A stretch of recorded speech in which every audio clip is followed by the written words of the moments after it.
Austin 316 says I just whipped your ass. Finally. The Hitting the Turnbuckle podcast. Who's come back? Give me a hell yeah. Welcome everybody back to the Hitting the Turnbuckle podcast. I'm the host, Adam Cousins, today, as Mr. Burrows, as you will see if you're watching on our YouTube, he's on the road. Andy, hello. How you doing, mate? You good? It's the first time I've actually done a podcast while at work, but yeah, I'm all right, mate. How's things? I'm still seething, which we're going to get into in a minute. Swear boxes at the ready. So we are 48 hours removed from, what you could call a show that the WWE put on Monday Night Raw. What did you think as the show as the whole before I start ranting? Wow. Here's the thing, right? So a lot of people have said to me since Saturday and Sunday, they said that Raw was always going to be more tame because, you know, they put a lot of effort into the weekend. But the one thing you have to think about is the Raw after Mania is you've still got that Mania crowd there. You've still got people who have paid thousands and thousands of pounds and dollars or whatever to see Monday Night Raw. So the best you can do is make that as entertaining as you can.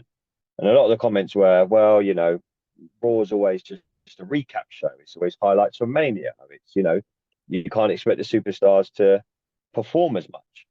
Well, you can expect more than 30 minutes of wrestling in a 3-hour show. If put yourself in that arena, you paid $90 to go and see that show, right? Just for argument's sake. Me and you are there. We've flown over from the UK. We've done Mania. We've done SmackDown on a Friday. We've done NXT. We've done Mania Saturday and Sunday. You paid another $90 to go to Raw on the Monday. How disappointed would you be if you saw 30 minutes of wrestling and people are saying, well, yeah, but it's Raw. That's what it is after Mania. It's just a recap show. And the only surprise guest was Riddle. Come off it, man. You know what I mean? The problem is, as soon as they announced the Brock Lesnar thing, I knew straight away there's not a cat in hell's chance he's wrestling on Raw. So I tweeted straight away something was happening. And I think I tweeted out for the Buckle because I was watching it live. I stupidly stayed up to watch it after I would sleep on Sunday. And I put Brock Lesnar heel turn and he joins the Bloodline. So I got one of them. There was no way was he wrestling on that show. Not a chance. Never, ever, ever, ever was that happening. As soon as they announced that, I was like, he's turning on Cody. So it was disappointing, mate. Really disappointing. But the start was good. The promo at the start was good, and the end was okay. It was good. You know, be interested to see where they go now because a lot of people are saying that Roman isn't going to be at Backlash or he might be involved in some sort of. I don't think he will. I think the main event will probably be the Usos against Sami and KO in a rematch. But disappointing, mate. Really, you know, like you're saying, to stay up and watch it live because I was really hyped for it and I thought it'd be really good. And then you get 3 hours of that crap. It was awful, mate. Yeah, I think we sat here not 48 hours ago, and we waxed lyrical about how good WWE was. This is the benchmark for their shows. Prove that you didn't need a lot of surprises because the in-ring action was great. It was great storytelling. This is the benchmark. This is what they need to do. We had filtered through a couple of bits that was going to be happening on Raw. Like we knew that Triple H was going to start with an announcement. We knew that Cody had a mystery partner, and we were all hyped. And they put on an absolute shit show. It was an absolute abomination of Raw. I've been to Raw. I was at the Raw after WrestleMania that Brock Lesnar returned. I don't want to hear this crap that people are saying about, oh, it's a tame. It's always tame. No, it's never always tame. It's never been that tame. So Triple H starts off and says, well, by the way, our announcement is we're going to do that now forever. Nothing changes. And that's it. Clearly something changing. Do you know what told me that it's changed? The very first match when Omos comes out in an absolute squash match. That was just Vince McMahon saying, yeah, he's here, he's big, he's strong. He's gonna he buried Elias. But yeah, that did nothing for there was no nothing, there was no build, there was there's no the whole him and Brock Lesnar didn't have any interaction. It was like, right, that storyline's done. He's involved with that straight away tells you that Vince McMahon's booking that show. Well, it was apparently reading up, and again, we can only read and go and take by what we hear by word of mouth. But the Omos was just in catering, wasn't even part of the show, wasn't even going to be on the show, was just there. No? And Yeah. then Mr. McMahon struts in, I'm taking over the show, and absolutely, yeah, you're right, buried alive. I mean, from my point of view, Triple H announcement was an absolute throwaway, wasn't even worth. What's the point? Might as well have done that via video. And then he announced Roman Reigns had come in, Cody come in. He wanted his rematch. It wasn't allowed. They said no, but they'd have a tag match. And I was really, at that point, when Lesnar's music, I'll have to admit, I was like, fuck yeah, I'm up, I'm all down with this. But you're right. In your head, you're like, is this going to be? Brock Lesnar hasn't wrestled a tag match in like 20 years on Raw. No. Yeah, there were so many things with that show that were the Seth Rollins segment got changed during the ad break. He got told by the referee, "You haven't got a segment anymore. Just play along with the crowd singing your theme tune." And that was reported from inside the ropes, PW Insider. I think word got out that Vince had changed it during the ad break. He went, "Nah, we're not doing the planned segment now." And they were like, "Well, what do we do?" "Just sing along to your theme music." Great. You know what I mean? And people have got the audacity to, still come out and say, "Oh no, that was a good part." What? Imagine being in. I felt so sorry for the people in the audience. Don't get me wrong, it's shit for us because we're sitting at home watching on TV, and you're all excited for who's coming back. Is it Randy Orton? Who's coming up from NXT? There was just none of that. But then poor people in that audience, a lot of them, that was their last night of their whole WrestleMania week. They all flew home on a Tuesday, and it was just one big letdown. Everything on the show, even everything. Roman Reigns, they didn't announce anything with him. We thought he might be feuding with Seth or something moving forward. Just nothing. Vince literally screwed that whole show up. That was all you could tell. That was a Vince McMahon show. Oh, you reeked of Vince McMahon. There was rewrites. Apparently, everything was set, and then he come in. They had a talent meeting beforehand. Nothing's changing. Everything's still staying as it is. Bollocks. Absolute shit. It's going to be interesting to see where they go now, because if he's in charge of Raw, SmackDown moving forward, then it's going to be a hard. I mean, Backlash is just looking like it's going to be a glorified. It wouldn't be surprised if Bad Bunny and Ray is the main event. Could be. Could well be. We'll touch on that as we're going to. Well, the interesting thing will be, so Friday night is in Portland. So we'll see if Vince is there. We'll see. Could it have just been the fact that he was there across Mania weekend and he wanted to be Billy Big Bollocks for all day? Could it? Who knows? And if he's there on Friday, I'm not looking forward to SmackDown one bit. If he's, but we'll move on. So the next part. So we had that. We had the Omos squash, and then Rey Mysterio and Austin Theory got into a match which was semi decent. The ending of that match was Dominic come out. Him and Priest come out, started attacking him, and Bad Bunny got involved. I think he hit Dominic, and then Priest annihilated him, literally. I think he put him through a table. I think I might have even got as far as that. He did. Does that set up what you said, the tag match for Backlash, do you think? Yeah, and we're going to have 4-5 weeks of build of just Bad Bunny. It's in Puerto Rico, I get it. He's a big star. He's a big star in England as well, but that's very small. You know what I mean? So it's in Puerto Rico. It'd probably be like a semi kind of main event, you know what I mean? Rey Mysterio is hugely popular in Puerto Rico. I get why they've done it. They come over here to Clash at the Castle during back in time was the main event. I get why they're doing it. Am I that interested in it? No. Will it be the kind of same sort of Mania vibe where I wasn't interested in a lot of their matches and then they blew my mind? No. We said this a couple of weeks ago. We were like, look, after Mania, you could be in for a little bit of a slog. And you probably aren't now. It's going to be a hard watch up until Money in the Bank, SummerSlam. Who knows? Is Brock Cody going to be in the main event? Who knows? Could be. I mean, that's one of the things that we've got to wait for. After that was probably the best match on the card, although I'm slightly, again, questioning. It was the Street Profits and Sammy and Kevin. You knew it was going to be good. It was always going to be a good match. Probably took up half the wrestling time that they had on the show. Full stop. But I assume that the Street Profits were getting a title shot. So does that now rule them out? What's going on with that now going forward? Yeah, the match is good. The match is really good. My only issue is, have you ever seen someone take a stunner and stand up? Yeah, I don't like that. Didn't like that at all. And a lot of people were like, "Oh no, that was it was just, well, I can't apologies to Violet tweets us quite a lot as well." He was like, "Oh no, that was really good." The WWE. No, name me one time you've watched Austin or KO give someone a stunner and they stand. I get what they've done. It's the Sammy, you could push him in the corner, give him a Luma kick, and it's good for an effect. But they could have got to that. So yeah, but the Street Profits, I'm hoping Vince has come back and gone, no, they're not getting the push that we'd hope they get. Are they getting split up? Is Montez getting his singles push? Again, no, but it probably was the best match of the night. And to be honest, it was pretty much the only match of the night. You had a squash with 30 minutes of wrestling, mate. I keep coming back to that. Yeah. 30 minutes of wrestling for free. And bear in mind, the first hour was advert free. Yeah, exactly WWE, they tweeted that out like 20 minutes before it went on air. The first hour was advert free, not one advert. And they had the squash match. They had KO and Sammy. And that was it for the rest of the event. You had nothing. Obviously, they teased her. Imagine being in the crowd thinking you're looking for the main event. Oh, yeah, great. They've done a dark match afterwards. Brilliant. But you've got all the eyes of the world. You've probably got more eyes of the world on anything because it's the day the company got sold.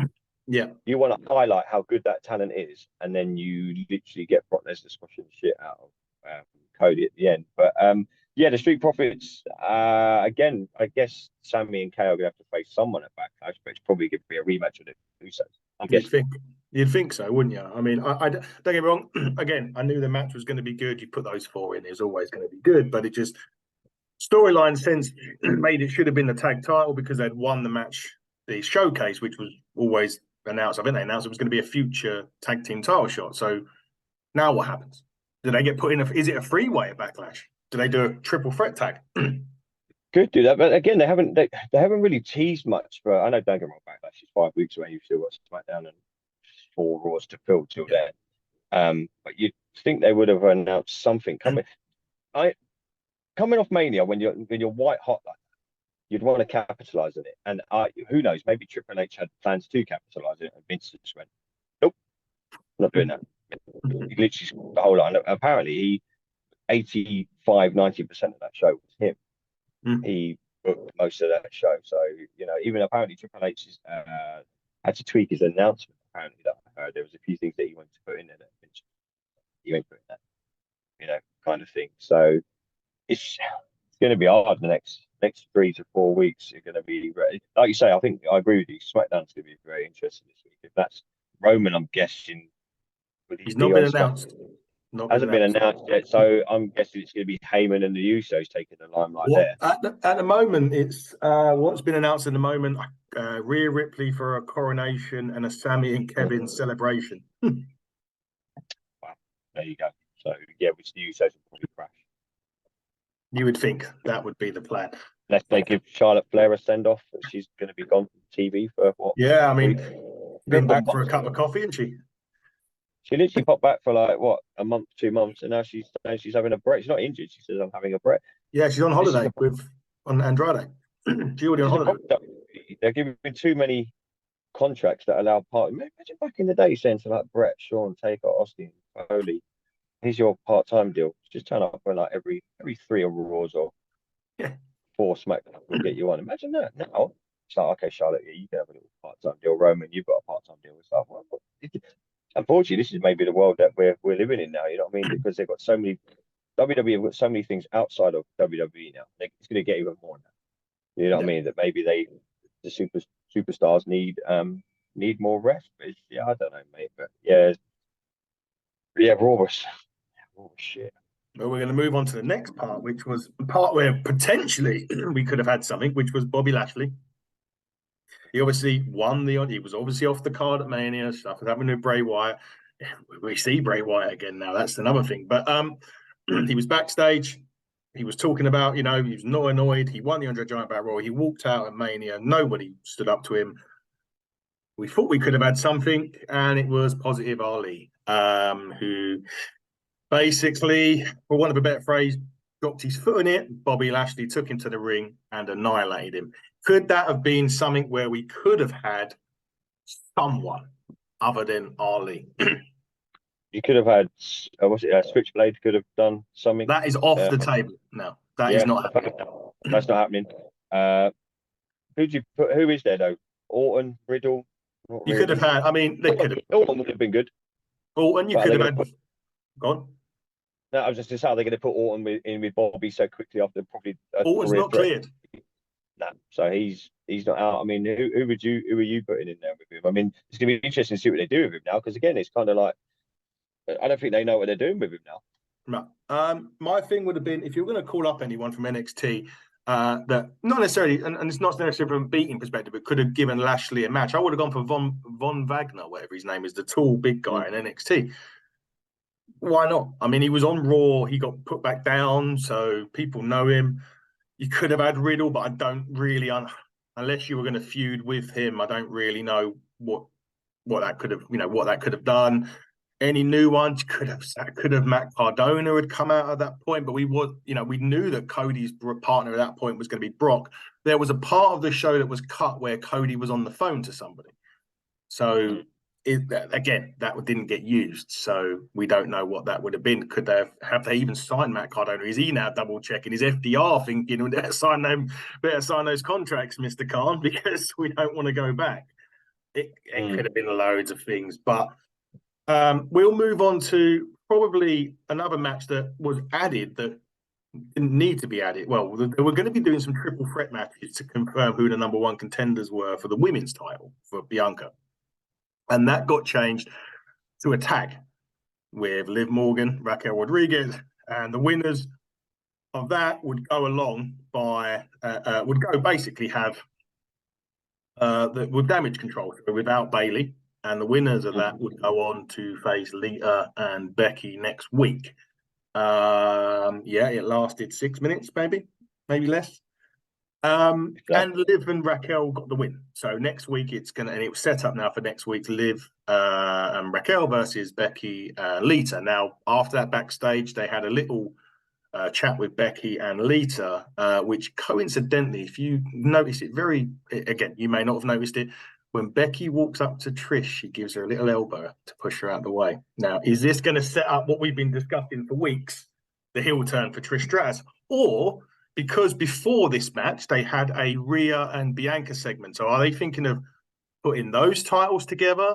Also, there was a bit where Raquel Rodriguez walked out and stared down Rhea Ripley. So is that her first challenger for the Women's Championship on SmackDown? Yeah, I think that'll be the first challenger on SmackDown.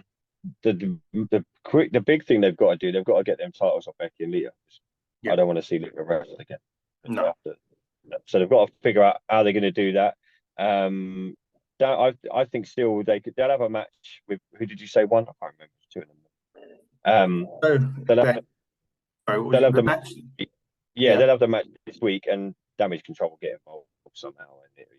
And they'll put the titles back on Bayley soon because Becky will keep them. As for the champion, I thought they were teasing with Bianca. I thought they were teasing WrestleMania 40. Everyone was saying. Oh yeah, could be. They've done it with Cena and Rock. Everyone was tweeting out. I think Bianca put a tweet out, didn't she, saying 40 question mark. Oh, okay, I didn't see the tweet, so yeah. Something like that. She commented on something, or she tweeted out. So someone screenshotted it, and it was on. Yeah, she put 40 question mark. So they're not going to do. They're not going to do. Don't get me wrong. You can get away with building Cena and Rock for a year. You're not building this for a year. No.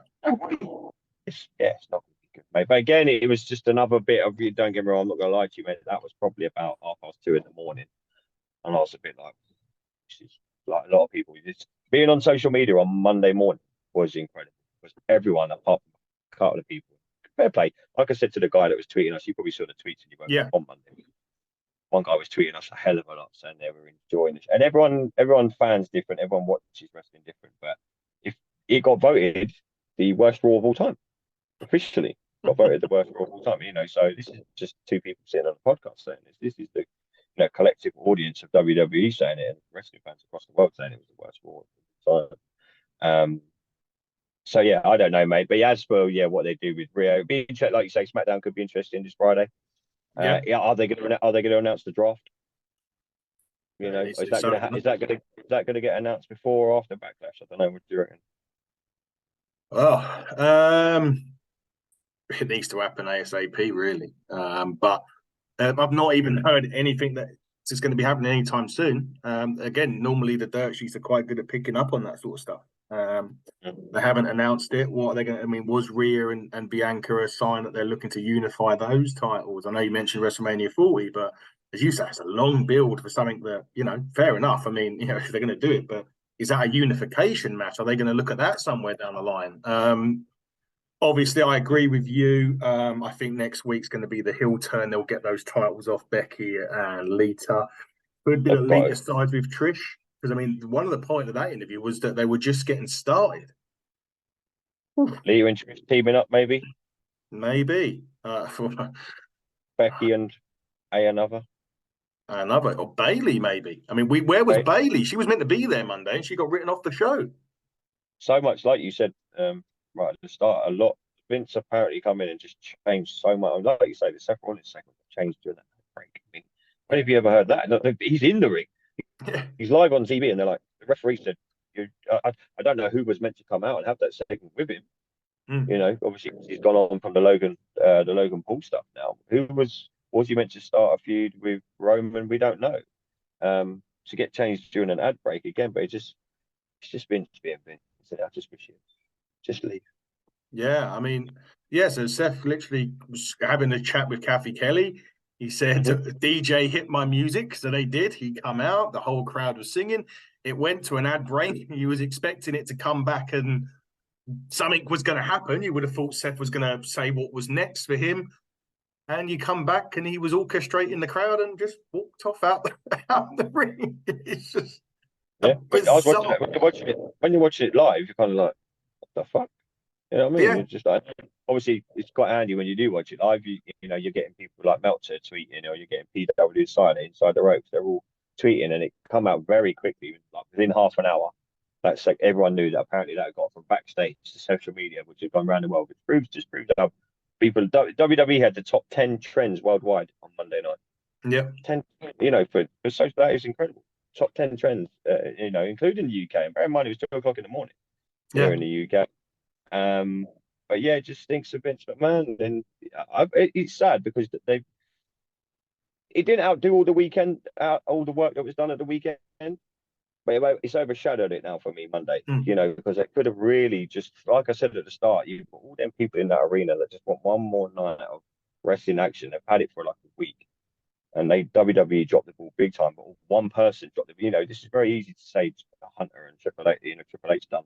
This is his doing, or this is the writers, or this is the bookers. No, this is one man come in with his stupid little moustache, his dyed hair, and literally changed the script. And and I don't know if he thinks he's back in the 80s or the 90s now, and this is what wrestling fans want. Is it? They want to see Omos come out and be proof. Yes, he's big, 7 foot tall. We know it. They want to see Seth singing his theme tune. No, I've had enough of that now. So. My mate messaged me the other day and said the one thing I need to stop in WWE is the whole theme tune thing. Don't get me wrong, I don't need to stop it, but to have a whole segment on it now, and they're like, it's just, I don't know, mate. It's just been. What is next for Seth Rollins, though?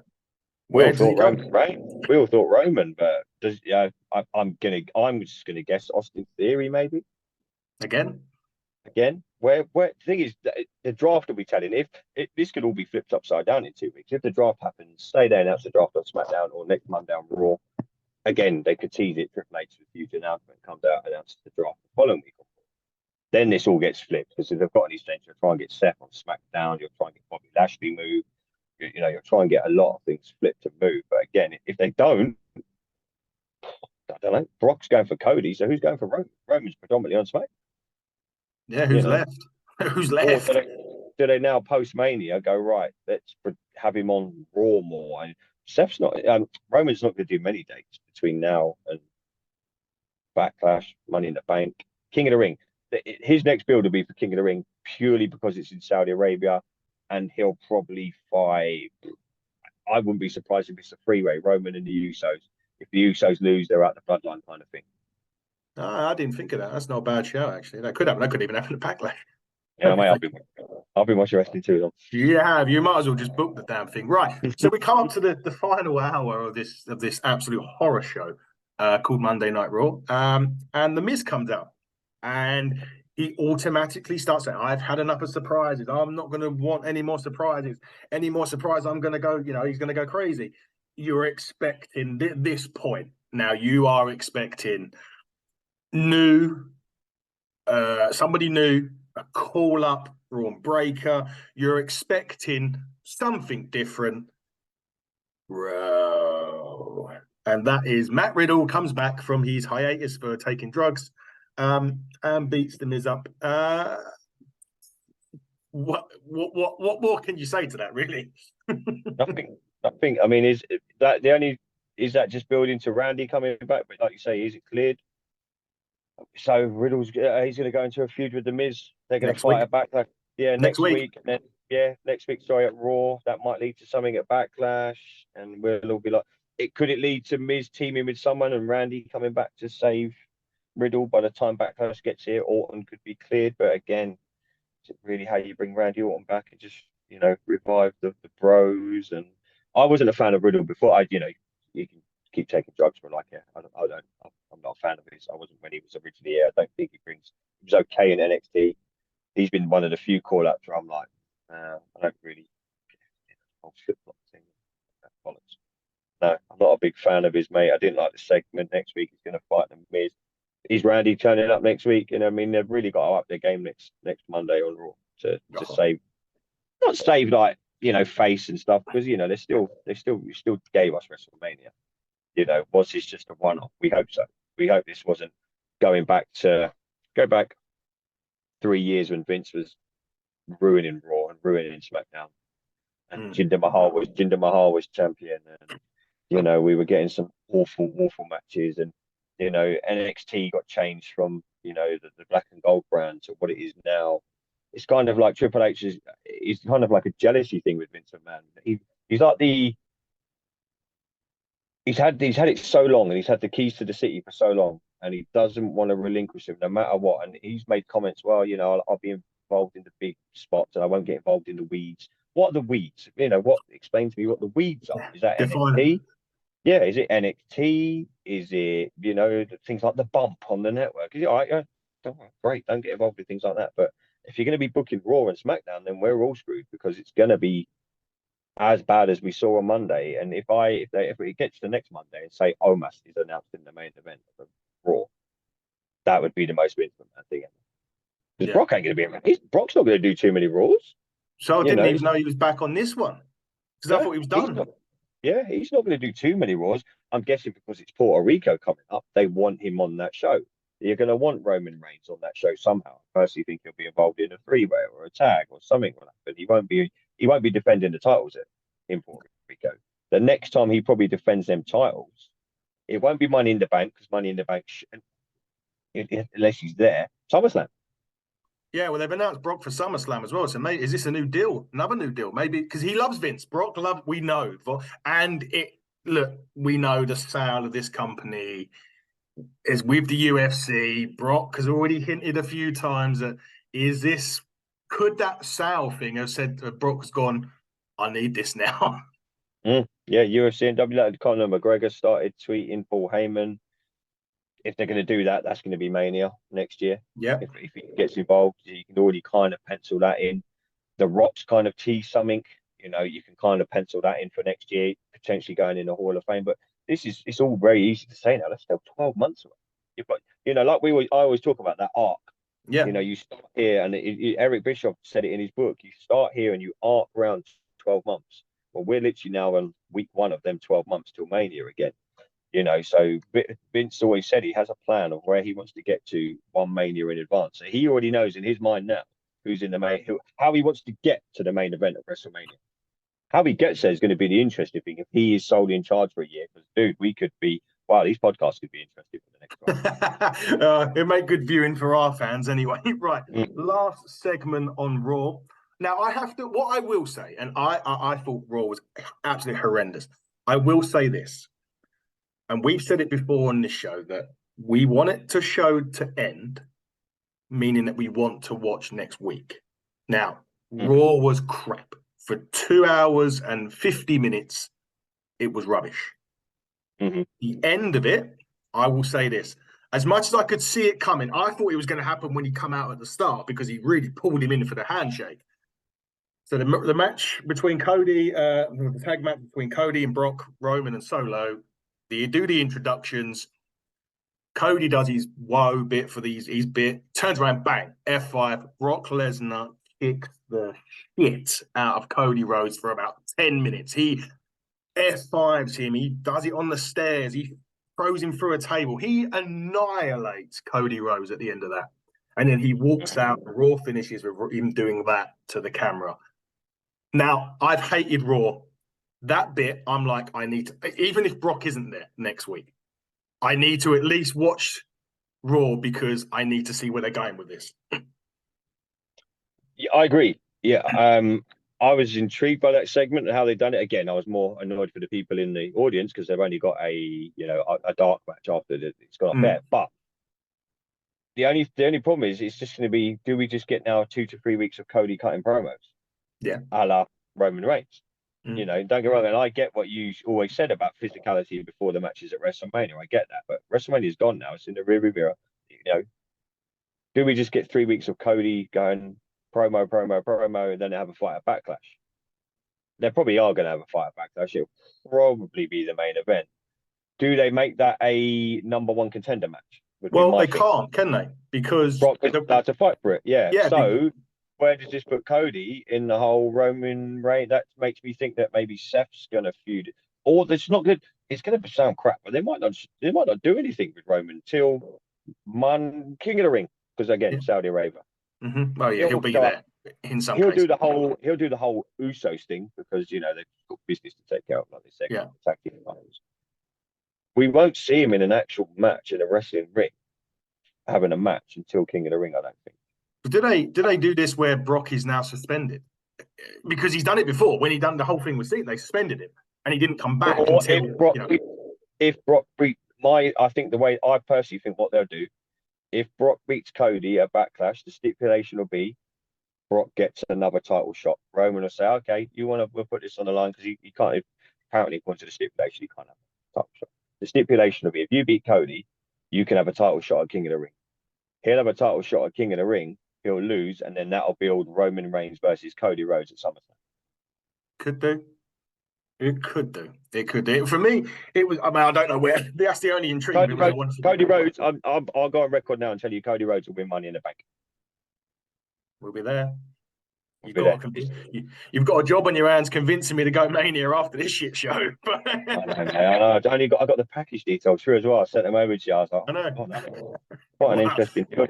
Yeah, but no, I've got to deal with convincing myself now, mate, because Philadelphia as well, as everyone knows, I'm a Washington Commanders fan. I don't really want to go to Philadelphia, but it's going to be interesting, mate. SmackDown on Friday, mate. Let's see what happens. And they had a good show. NXT had a good show last night. Braun Breaker. I heard that. Yeah, I know. Yeah, Munzie mentioned this morning when he was chatting to us. I think it does our YouTube. So Braun Breaker obviously still on NXT. So yeah, I'm probably going to watch NXT. I'll probably catch up that tonight, and then obviously we've got AEW Dynamite. There was Fire Vince chance on NXT. Was there? Yeah. It'd be interesting to see if they make it to air. Dana Brooke tweeted out. Did you see her tweet? I know. Yes, the sign. Yeah, I saw the sign. So again, for you guys, on a podcast. She's really WWE, mate. She's got some stories to tell. Yeah, exactly that. So for the guys that don't know, so there was a sign on Raw that said give Dana Brooke a chance. Turns out that sign got confiscated. The guy tweeted it. Dana Brooke responded, say that's not right. I'll sort it out. She hasn't got no clout to sort it out, surely. But are we going to? Another quick question before we finish up is: are we now looking at getting ready for the wave of releases? It always happens. We're now about a week and a half away when it usually happens. They used to remember back in the day logging onto the internet and you used to see thank you for your service to WWE. Yeah, you're going to have to make some releases. It's going to be who. Like you say, Drew McIntyre's contract's coming up soon as apparently they're miles away. Dana Brooke, she's going to be one now that probably she's not doing anything. Get her out of there. Should be a good one in AEW. Yeah, should be good. She's so good.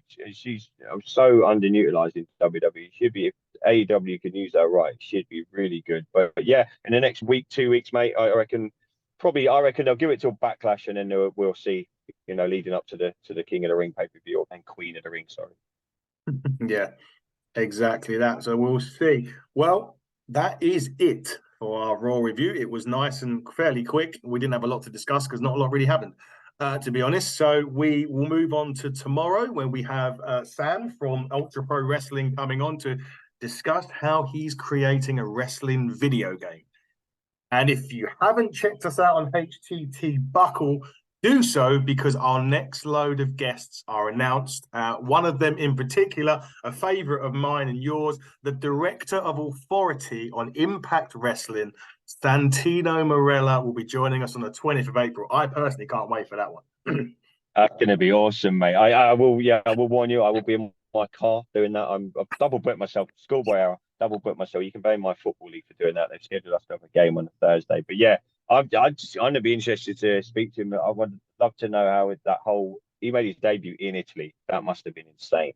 On Monday Night Raw. That's going to be insane. Yeah, it's going to be interesting. You know what I mean? He's had some great Royal Rumble moments, the whole Cobra, everything that he's done, and obviously now, being back, I never thought I'd see him back in wrestling, and obviously now being back in Impact is going to be a good show, mate. Yeah, I'm looking forward to that. There was a whole host of other guests we've announced. We've announced Beer and Beatdowns for Pro Wrestling Carnage. We've announced an NWA Power Hour, as we've called it, with Jeremiah Plunkett, and Sal Rigomiro is coming to join us with Fiona on the second one from Inside the Ropes. None of that wasn't possible without her doing stuff for us off her own back. She didn't have to do anything. She's the queen of wrestling. Now about Queen of the Ring, we've already got her. We've got our Queen of Wrestling, Fiona. Yeah, so big shout out to Fiona for that. We may have another one or two being announced very soon. We're just sorting out the finer details before we can officially announce them. But there's another two that are close, and again, there'll be great ones to add on to the show. But Andy, for now, this has been the Hitting the Turnbuckle podcast. Today, I've been the host. Great host, mate. Done well. Along with my glamorous co-host today, Mr. Andy Burrows. And we will see you again tomorrow. Goodbye, everyone.